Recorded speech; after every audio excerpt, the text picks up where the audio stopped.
So the next speaker is the author of a book called Design for Cognitive Bias, creator and host of the Cognitive Bias podcast, and a 20-year practitioner of content strategy and UX. And he has consulted major clients in the entertainment, healthcare, publishing, finance, and retail industries. Please welcome David Dylan Thomas. Hey, everybody. So thank you all for coming. Part of that 20 years of experience was actually working at EPAM, so that was kind of fun. So today we're going to talk about design for cognitive bias using mental shortcuts for good instead of evil. My name is David Dylan Thomas, and I run a company where I basically get people excited about and give them better tools for more inclusive design. And I wrote this book, Design for Cognitive Bias, available now. And the road to this book began with a podcast I used to do called the Cognitive Bias Podcast. And the road to that podcast begins with this woman. Her name is Iris Bonet. She gave a talk once at South by Southwest called Gender Equality by Design. It's a fantastic talk. I highly recommend you check it out. And in the talk, she describes how a lot of implicit racial and gender bias can often come back to pattern recognition. And so what she means is imagine that you're hiring a web developer. And when I say the words web developer, the first image that might pop into your brain is skinny white guy. And it has nothing to do, right? It's not because you believe that men are better at programming than women, far from it, but the pattern that you may have seen growing up or on television and movies, maybe even in some offices you've worked at, might establish that equation. And so if you see a name at the top of a resume that doesn't fit that pattern, all of a sudden you're giving that resume the side eye. Now, when I saw that something as terrible as racial or gender discrimination could come back to something as simple, and dare I say as human as pattern recognition, I decided I need to learn everything I possibly can about cognitive bias. And so I did. This is the Rational Wiki page of cognitive biases. There are well over 100 here, and I realized, okay, I'm not going to figure this out in a day. So I took one a day, and the next day I moved on to the next one. And eventually I became the guy who wouldn't shut up about cognitive bias, so my friend said, Dave, please just get a podcast. Now, it's worth establishing from the jump what is cognitive bias. And at the end of the day, it's a series of shortcuts your mind is taking just to get through the day. We have to make something like 1 trillion decisions every single day, even right now. I'm making decisions about how fast to talk, what to do with my hands, where to look. And if I thought carefully about every single one of those decisions, I'd never get anything done. So it's actually a good thing that a lot of our lives are spent on autopilot. But sometimes the autopilot gets it wrong. And we call those errors cognitive biases. So here's a fun one. It's called illusion of control. And it happens when you're playing a game where you have to roll a die. If you need a really high number, you tend to roll the die really hard. If you need a lower number, tend to roll it really gently. And we all know it makes no difference how hard you roll the die, but in situations where we have no control, we like to feel like we have control. And we embody that by how hard we roll the die. Now, this next one's not so fun. It's called confirmation bias. And it happens when you get an idea stuck in your head, and you really only look for evidence to support that idea. And if you see any evidence that doesn't support the idea, you just yell fake news and you move on. Now, a really powerful example of this came in the lead up to the Iraq War. The whole idea was that Saddam Hussein had weapons of mass destruction, and we needed to go in there and get him before he got us. It seemed like a very compelling argument. As it turns out, not so much with the weapons of mass destruction. And the President of the United States, within a year of the war starting, said, yeah, we didn't find anything. Regardless, the number of people who believed that there were weapons of mass destruction stayed very high, so high that even 14 years later, over 50% of Republicans and over 30% of Democrats were like, yeah, there were absolutely weapons of mass destruction there. So this is an extremely powerful bias, and we will be coming back to it. Now, part of the problem spotting these is that you may not know you even have them. There's literally a bias called the bias blind spot, where you think you don't have any biases, but you're sure that everybody else does. Part of the problem with spotting the bias is that about 95% of cognition is happening below the threshold of conscious thought. You are making these decisions so quickly, you do not even realize you have made them. So the next time somebody asks you why you did something, the most honest answer you can give is, how the hell should I know? Even if you know about the bias, you're probably going to do it anyway.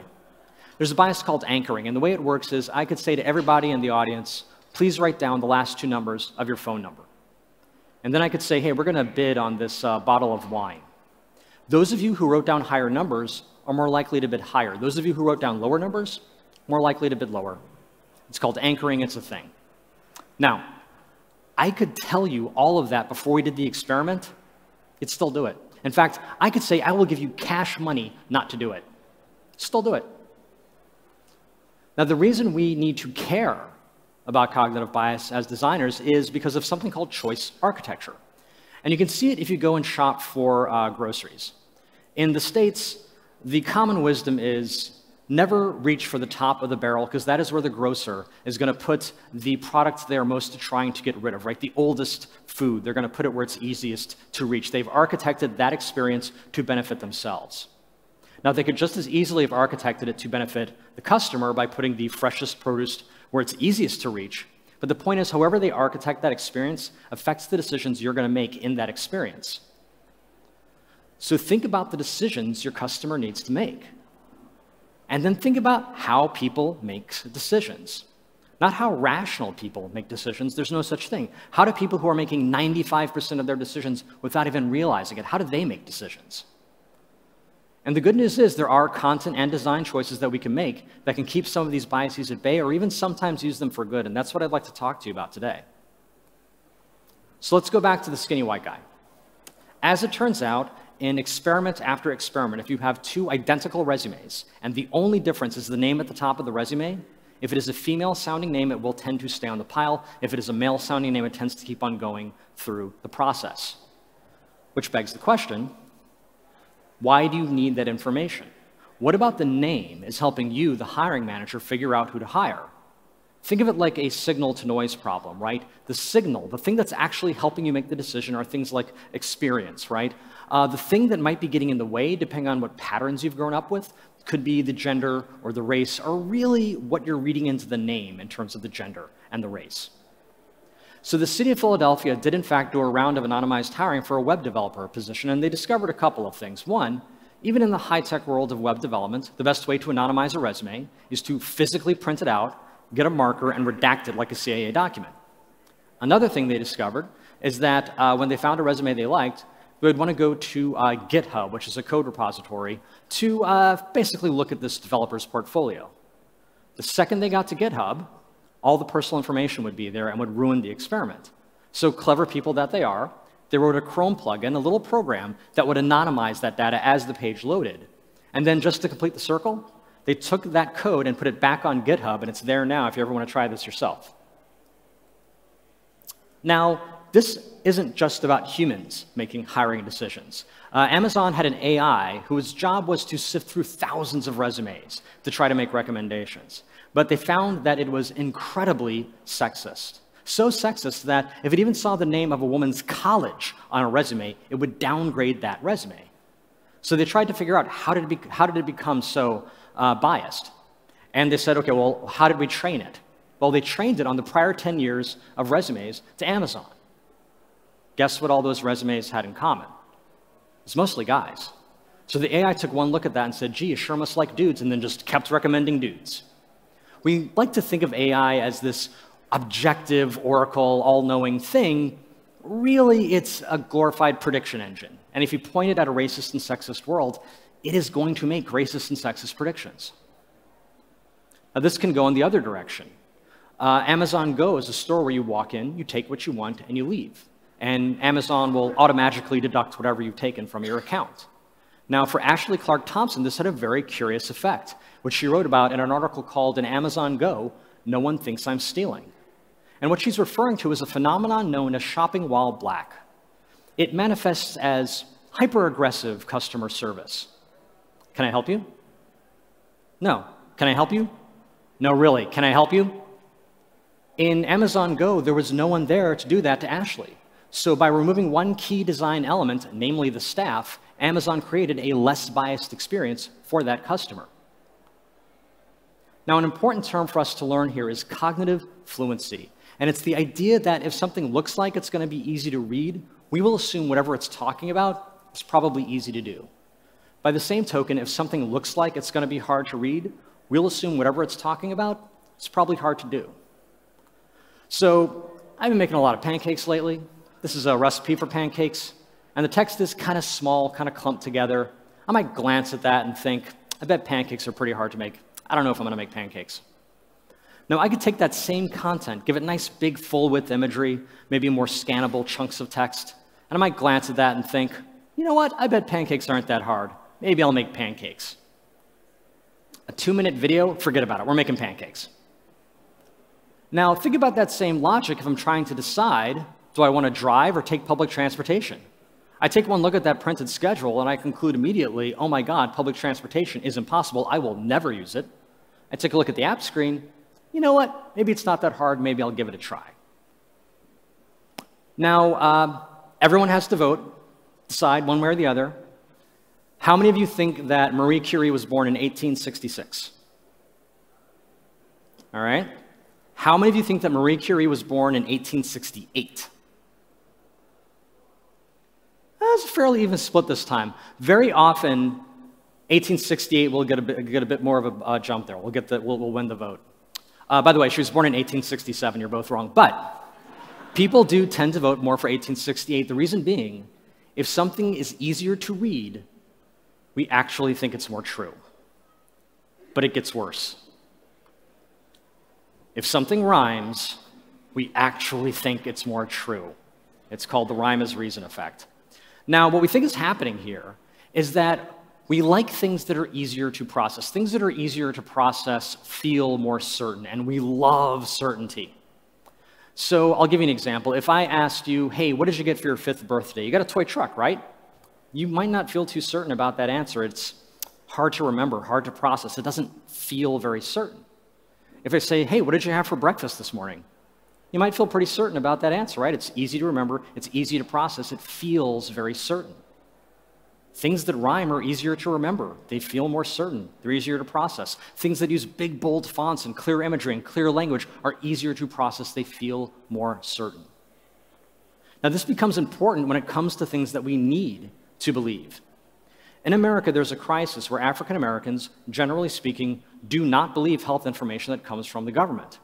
In a 2002 survey, when given the statement, the government usually tells the truth about major health issues like HIV/AIDS, only 37% of African American respondents agreed with that statement.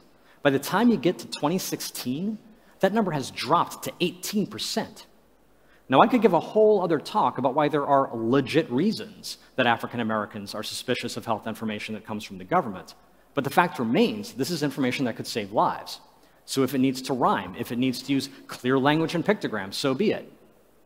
Now, when I first put this in my book, my editor very wisely challenged me and said, okay, that's great in theory, but can you point to actual instances where clear language and pictograms have saved lives? And I'm glad she did, because it forced me to do the work and find some interesting examples. Here we have women who are smoking while pregnant, and when they're given an intervention at the 3rd grade reading level, right, easier to process, they were more likely to stop smoking, and even not just during pregnancy, but even 6 weeks postpartum. Here you have caregivers who are helping other people take their medication, and when they had a pictogram, plain language-based intervention, there were decreased dosing errors and improved adherence to actually taking the medication. Now you might think, okay, that's great for plain language and pictograms, but rhyming, really? Let's talk about Click It or Ticket. While back in the States, states rolled out legislation that said that if you do not buckle your seatbelt, you can get a ticket. And the legislation on its own did a lot of good, especially with older drivers, but not as much younger drivers. So they rolled out Click It or Ticket, and the results were that national belt use among young men and women aged 16 to 24 went from 65% to 72%, and 73% to 80% respectively. Now, just to put that in more human terms, for every percentage point that you go up and people buckling their seatbelts, about 270 lives are saved. So doing the rough math, that's almost 4,000 lives saved, in part through rhyming. It is silly, but it works. This whole easy to process thing even extends to names. There is literally a name pronunciation effect. where if your name is easy to pronounce, it can affect things like occupational status and voting preferences, right? Now, with the caveat that easy to pronounce is a culturally specific thing, right? In some cultures, Smith is easier to pronounce. In some cultures, Mbimo is easier to pronounce. But depending on if your name is easier to pronounce in the culture you're in, you got it made. In fact, they looked at law firms, and the higher up you went the ranks in the law firms, the easier the names got to pronounce. This even extends to stocks, right? You've got an IPO, your stock's about to go public. If the name of your company is easier to pronounce, it tends to perform better. If even the little stock ticker abbreviation is easier to pronounce, it tends to perform better. So we will lay down real money on things that are easier to process. Now, the most dangerous bias in the world, for my money, is the framing effect. And it starts out innocently enough. Let's say you go to a store and you see a sign that says beef 95% lean. And next to it is a sign that says beef 5% fat. Which one do you think people will line up for? It's the same thing. I just framed one in a way to make it seem a little more enticing. Now, that's all good and well when we're talking about beef, but what if I were to say, should we go to war in April or should we go to war in May? You see what I did there? We're no longer discussing whether it's a good idea to go to war in the first place. And wars have been started over less. Now, if you are multilingual, bilingual, you have a secret weapon against the framing effect. If you can think about the decision in your non-primary language, you are less likely to fall for the scam. Now, I speak a little bit of French, so if I try to think about the beef decision in French, it would go something like, let's see, beef, that's bœuf, that's a lot of L's. 95%, that's 89, no wait. And by the time I've done all that processing, I can see right through the scam. Now, it turns out that the framing effect can also be used for good. There's an experiment where you show an audience a photo like this and you ask them, should this person drive this car? And what you get is basically a policy discussion, right? Some people will say, old people are bad at everything, don't let them drive. And other people will say, how dare you, that's ageist, let people do what they want.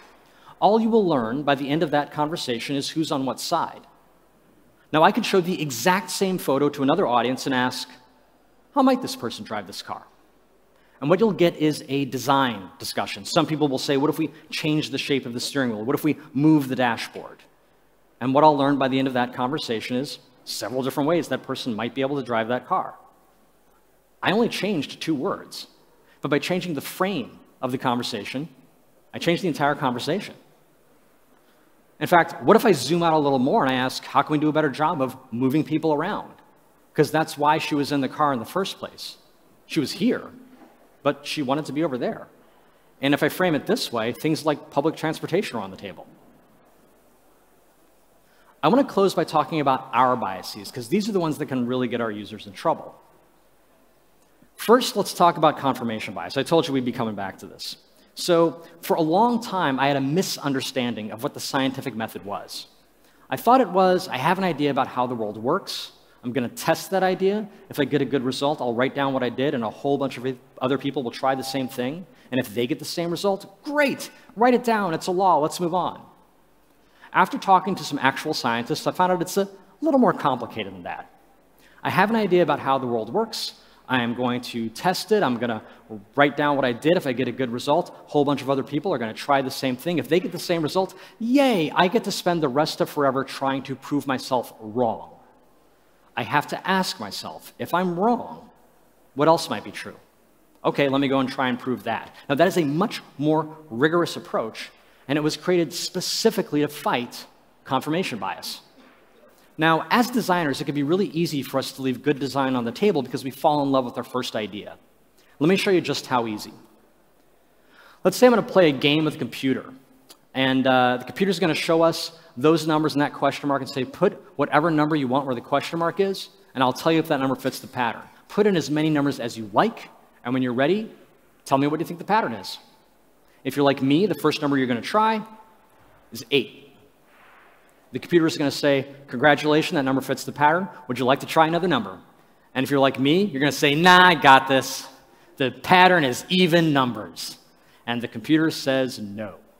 And it says no because I never tried this. The pattern is not even numbers. The pattern is simply every number is higher that came before it, higher than the number that came before it, which is a much more elegant solution. Probably easier to code, probably cheaper to build. But I never got there because I was so in love with my even numbers idea. Now, there are tools out there to help us avoid this outcome. One of them is called Red Team, Blue Team. And the way it works is you have a blue team who does the initial research, maybe gets as far as a wireframe. But before they go any further, the red team comes in for one day. And the red team's job is to go to war with the blue team. They're there to find every hidden assumption, every more elegant solution, every potential cause of harm that the blue team missed because they were so in love with their first idea. Now, part of why I like this approach is that it's relatively cost effective, right? I don't have to go to my boss and say, hey, boss, from now on, we got to hire 2 teams for every single project, and they got to check each other's work every single day. No, I need 1 team for 1 day to make it a little less likely we're going to put something harmful out into the world. Now, the other thing I like about this is that it highlights the value of outside perspective. This is Norman Ohler. He wrote a book called Blitzed about Nazis on drugs. And the way it came about is he has a German DJ friend who said when he was growing up in Munich, all the World War II vets would talk about how they were high all the time. Norman takes his friend at his word, does the research, and sure enough, the Nazis kept meticulous records. Here's what they were giving the soldiers. It's basically meth. Here's what they were giving Hitler, basically oxy. Oh, and by the way, here's what they were giving the German populace at the time. Now, World War II is not an understudied conflict, and yet somehow this got missed. Why? My personal theory, the Venn diagram of historians and people who are familiar with recreational drug use, relatively thin. And if your average historian our German DJ friends went up to your average historian and said, hey, did you know the Nazis were on drugs? A lot of historians would have said, okay, whatever, junkie. But Norman, also being familiar with recreational drug use, took his friend at his word. Now, point is, if you said, hey, Dave, we're writing a book about World War II, who should we talk to? My first answer would not be a German DJ, but it would be a great answer. Part of the problem I think we have in considering these alternatives, especially the unhappy paths our designs might take, is in how we sell design, right? We don't walk in and say, hey, we're going to redo your website and here's everything that's going to go wrong. No, we talk about all the cool new features you're going to have and all the new customers you're going to get. But for any new feature we build, there's at least 5 things that could go wrong, so we should spend at least as much time designing for those outcomes. Now, part of the problem we have with thinking about the unhappy path is something called survivorship bias.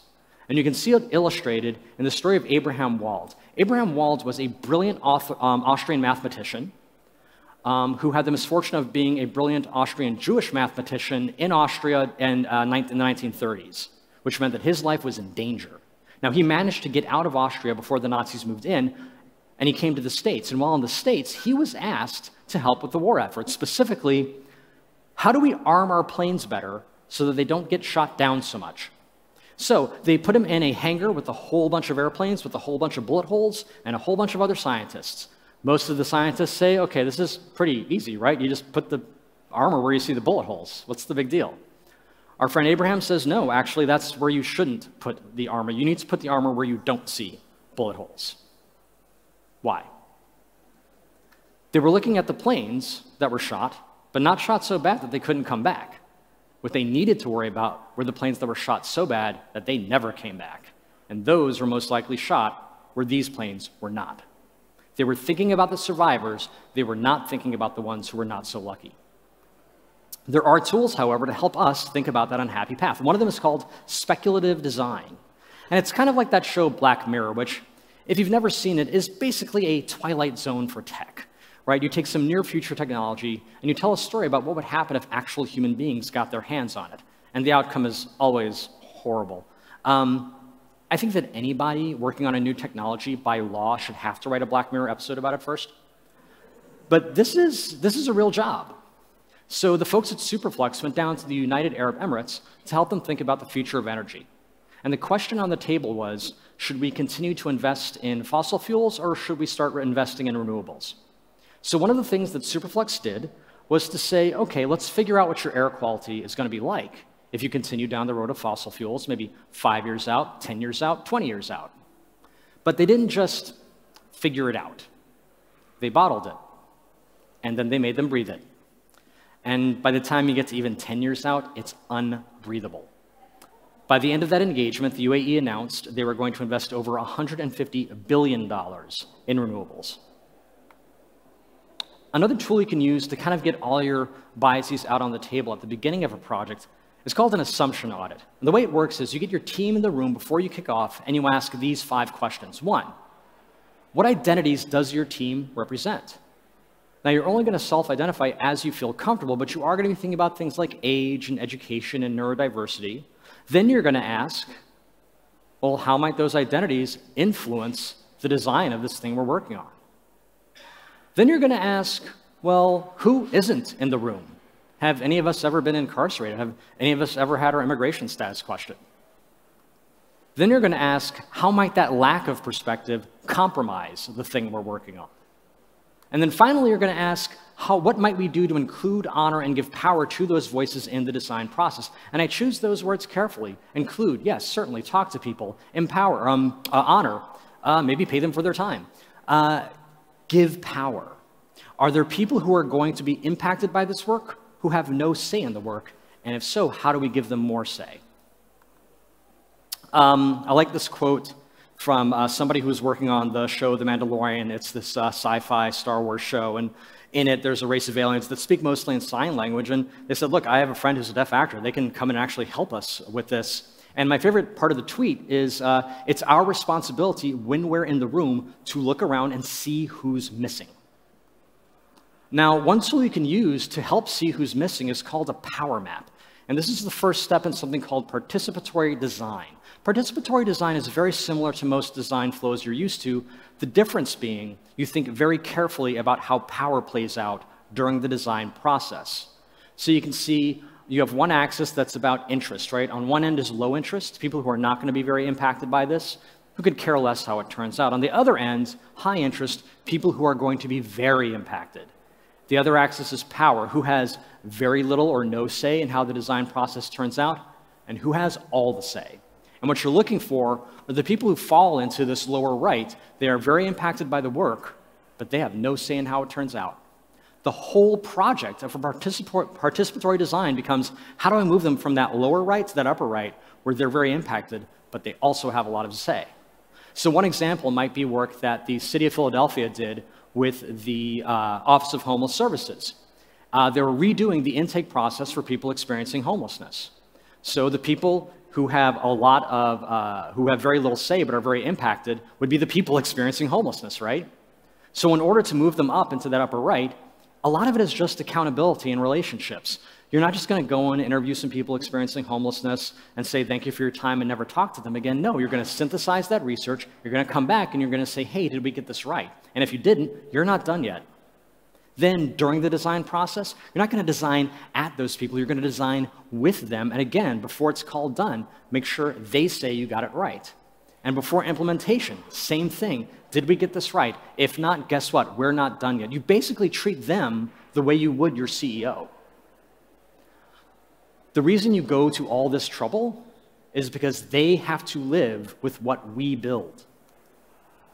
One of my favorite examples of this is work that Montana State University did with some of the indigenous population at that school, right? A lot of the Native American students were not using the library. So instead of just saying, oh, you know what, let's just build an app, we'll figure it out, they said, no, let's work with some of these Native American students. And when they did that, they found out we don't need an app, we need posters. And they need to go here, here, and here. A poster, by the way, much cheaper than an app. And in this case, much more effective. And they designed the posters with those indigenous students. My favorite part here is the sentiment. They were inspired by a quote from Eve Tuck. How do we build a university that deserves indigenous people? They did not look at this population as some poor, pitiful thing they needed to help and bring up. No, they saw themselves as the poor, pitiful thing. It's like, hey, we don't deserve you right now. How do we get to the point where we do? The final bias I want to talk about is called the déformation professionnelle. Told you I speak French. And it's a bias where you look at the whole world through the lens of your job, which in the workaholic world that a lot of us inhabit, that might seem like a good idea, right up until it isn't. The paparazzi who ran Princess Di off the road that night probably thought they were doing a good job. Technically speaking, they were. They were getting really difficult to get photographs that were going to fetch them a very high price. What they were not doing a good job of was being human beings. Now, the former police commissioner of Philadelphia, a guy named Ramsey, when he first took the job, he asked all of his officers the same question: what do you think your job is? Many of them would answer, to enforce the law. And he would say, okay, that seems like a sensible answer, but what if I told you your job is to protect civil rights? Now, that encompasses enforcing the law, but it is a much harder job because it forces you to treat people with dignity. Now, this is a very difficult slide for me to get through, but I keep it in here because now more than ever it is clear how we define our jobs is a matter of life and death. Now, Ramsey was telling his officers that day that their jobs were harder than they think. And I'm here to tell us, our jobs are harder than we think. It's not just design cool shit. We have to find a way to define our jobs in a way that allows us to be more human to each other. Now, folks are working on this already. You've got Mike Montero out at Mule Design creating a design ethics booklet. It's basically a Hippocratic oath for designers, a first do no harm.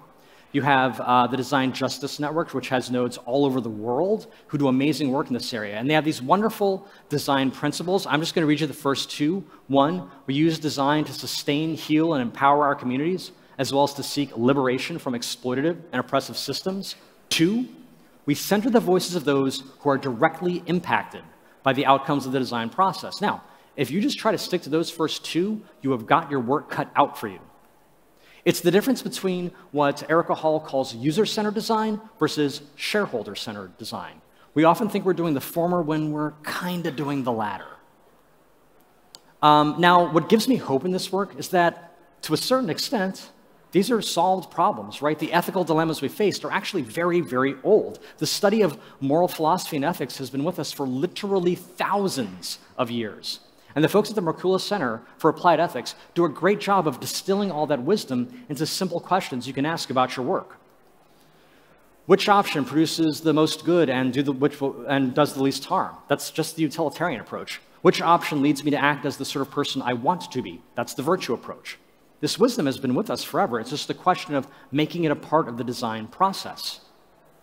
There's also the Tarot Cards of Tech, which is a wonderful thing Cheryl Kababa put together. It's a website, and you go and there are these cards, and you click on them, and they flip over and give you these really provocative questions about your work. How might cultural habits change how your product is used, and how might your product change cultural habits? If Twitter had asked itself this before it launched, we might be living in a very different world today. Even software engineers are getting in on this, right? There's the Never Again pledge, which a bunch of software engineers and data scientists got together and signed when they saw that their work with data was being used to hurt immigrants. And they pointed to a very long and sordid history of data being used to hurt excluded populations and said, we don't want to be a part of that history. And here's a list of things that we are willing to do to make sure that never happens, up to and including destroying unethical data sets. This kind of collective action is even playing out at places like Google, where Project Maven was a battlefield AI. When the people working on it saw what it was, they said, look, we didn't get into this business to build weapons. If you make us keep working on this, we're going to walk. And Google backed down. They walked away from a $250 million contract with the military and then turned right around and did Dragonfly, which is censored church in China. Running short on time here, so I just want to say this. We must rapidly begin to shift from a thing-oriented society to a person-oriented society. When machines and computers, profit motives, and property rights are considered more important than people, the giant triplets of racism, materialism, and militarism are incapable of being conquered. Now, this is not some software guru giving a TED talk. It's Martin Luther King. Over 50 years ago, he saw this to be true, and it's only more true today. So the question I want to leave us with is, how can we define our jobs in a way that allows us to be more human to each other? Thank you.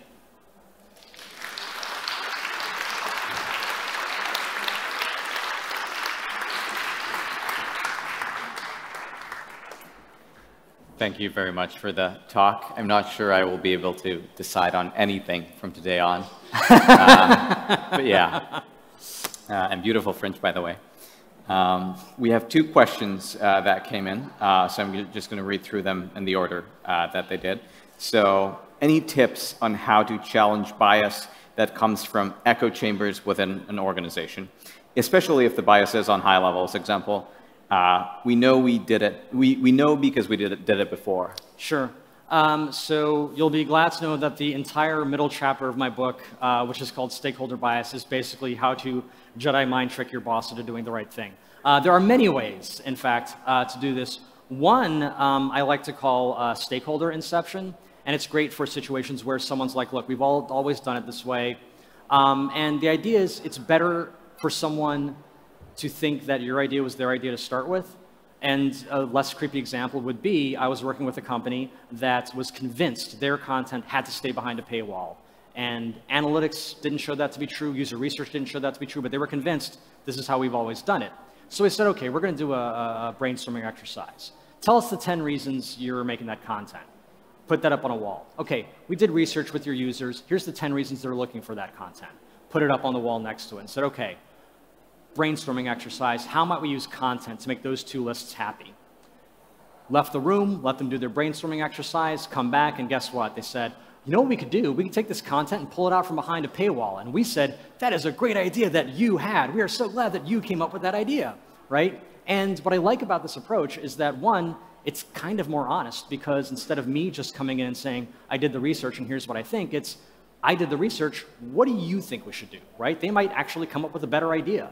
But two, if it's my idea, when the going gets rough, they can always abandon it and say, hey, that was Dave's idea, you know how he is. If it's their idea, when the going gets rough, they'll stick with it because it's their idea. So that's one of many techniques, but yes, there are definitely ways to deal with that kind of situation. Thanks. I'm having trouble hearing the answers. Can we get some volume on the monitors here, just to make sure that I can hear it as well? Thank you. The other one, kind of similar, but a bit different in some sense. Many stakeholders, among which decision makers, are not aware of their own biases. How do we get them on board to challenge their own biases? Sure. So I think it's important to distinguish between changing behavior and changing beliefs. Getting people to recognize their own biases weirdly won't help that much, right? Because even when they're aware of the bias, they're still going to do it. So in the short term, I think changing behavior might be more useful. So I'll give you another example. There is a politician where I come from named Stacey Abrams who had to convince members of a completely different conservative faction called the Tea Party to vote against anti-environmental legislation, right? Which is not something they would normally do. Now, she could try to convince them to challenge their biases about climate change, right? And say, hey, you really need to believe in climate change. She knew that wasn't going to work. So instead, she said, you don't believe in climate change, but I know you do believe in property taxes. For the Tea Party, taxes are the issue. So she said, you know what? If this legislation goes through, it's going to ruin the property value in this area and ruin the property taxes. She didn't have to say the word climate change once. But because she put it in terms that they cared about, they changed their behavior and they voted the way she wanted to. So yes, it is important to get people to challenge their biases, but ask yourself why. Are you doing it so that they'll be better people? Great. Are you doing it because you need them to change their behavior in a certain way? That might not actually be the best course. There's another I think we have time for, which has been upvoted 3 times. So which is the most wicked bias which can affect designers in the most bad way? To be honest, the bias that I hate the most is called the just world hypothesis. The just world hypothesis says that we live in a just world, which means that good things happen to good people and bad things happen to bad people. And in America in particular, this is a very wicked bias because it justifies all sorts of horrible behavior. It basically says, if something as bad as happened to you, it's your fault. So are you sick? Oh, you must not live very healthily. Oh, are you poor? Oh, you must be very lazy. Oh, did someone do something terrible to you? Yeah, but did you kind of ask for it? Like, there are horrible, horrible attitudes that come out of that belief system. This is a much longer talk, but at the end of the day, I think it's important for us to challenge that idea, especially if we're designing for people who have disabilities, who have challenges that they're trying to overcome, who aren't super wealthy people, right? We have to, like that Eve Tuck quote says, we have to ask ourselves, how do we build something that's deserving of them? Not how do we build something and you poor, terrible people, we're gonna leave a little bit of accessibility scraps for you, right? Like that attitude I think is really toxic for designers. And I want us to believe in our users regardless of how rich they are, regardless of how much access they have. I think that's a much healthier attitude to have. One from Attila came in. Thank you for logging in with the user. Have you seen examples using biases for the good in context of journalism and fighting fake news? Ooh, that is a good one. There have been, this is very early days, but there have been some experiments around using design to to decrease the amount of times that people will repeat or repost fake news. The sad truth is that one of the best signals that a piece of content is misinformation is the number of times it's been shared. The more it's been shared, the more likely it actually is to be misinformation. I think that, real quick story here, I think a good example of using design to combat kind of hate speech online is something called Rethink by Trisha Prabhu. And basically it pops up this little thing that says, hey, are you sure you want to post that? It looks like it might be hurtful, but before you send it. And something like 90% of the people in the test group stopped and didn't send it. And from a design standpoint, it reminded people that there's a human being on the other end of that. As much as we can remind people that this is a human thing, I think that's a good idea. So any kind of design tricks you can use to remind people that they're talking to other humans, not just a computer, I think that'll help. That's the time we have for this section. And this is a small gift from us. And also, it comes along with an illustration. Oh, thank you. Well, that's fantastic. Yeah. Thanks a lot for the talk. Thanks a lot. Thank you.